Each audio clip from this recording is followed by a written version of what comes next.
Heaven's Gate, the cult that programmed its followers with tech.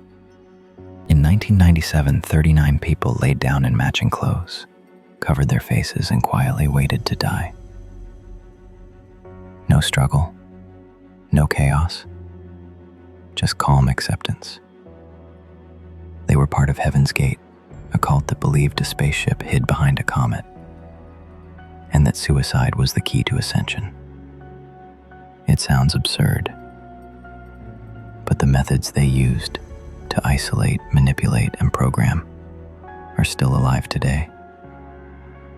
In fact, you might be carrying them in your pocket.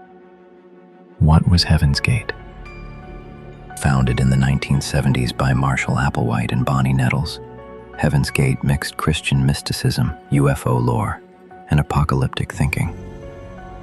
Their belief: Earth was a garden, overrun by corruption. Their bodies were vehicles, disposable shells, and salvation, it lay in leaving Earth before it was recycled. But doctrine alone didn't build this cult. What did was control, and Applewhite mastered it. Not with guns or threats, but with emotional engineering, isolation, and identity erosion. The first step was severing outside influence. Followers were told to cut contact with family. Romance, sex, and even friendships were discouraged. They shaved their heads, wore identical clothes, adopted new names, stripping identity down to pure function. When everyone looks the same and speaks the same, individual thought becomes rebellion, and rebellion was sin. Thought loops and reinforcement. Applewhite created thought loops, simple phrases repeated over and over. The next level. Your vehicle is not you. Only those who overcome will ascend. Repetition, isolation, and social validation fused into programming. Every doubt was reinterpreted as weakness.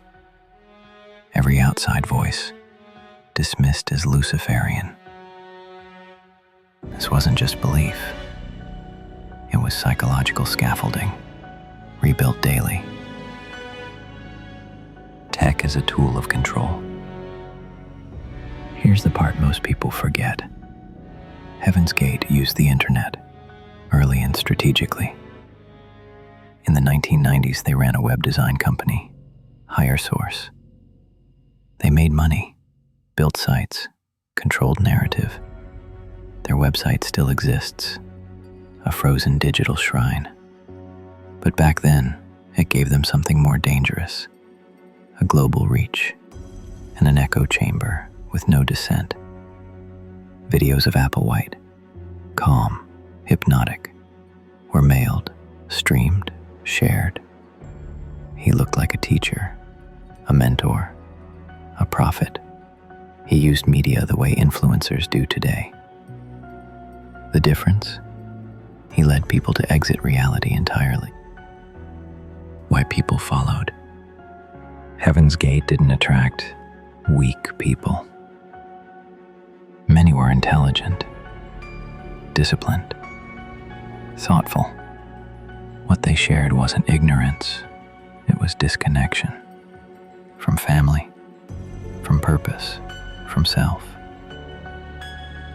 Applewhite offered answers, packaged in belonging. And when your world feels empty, belonging can feel like truth.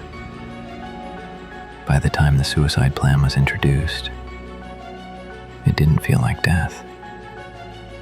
It felt like graduation. Modern parallels. It's easy to point and say, I'd never fall for that. But we still do. We follow voices that give us certainty.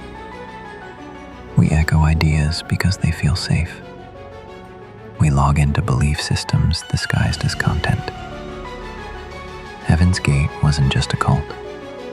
It was a prototype of psychological capture using identity, isolation, and media. The tools are sharper now, but the tactics haven't changed. Heaven's Gate ended in silence, but the system that created it still speaks. Through screens, through influence, through code. In the next episode, we explore what every cult has in common, and how groupthink can turn any movement into manipulation. Subscribe, ask questions, and when someone claims to have all the answers, look closer.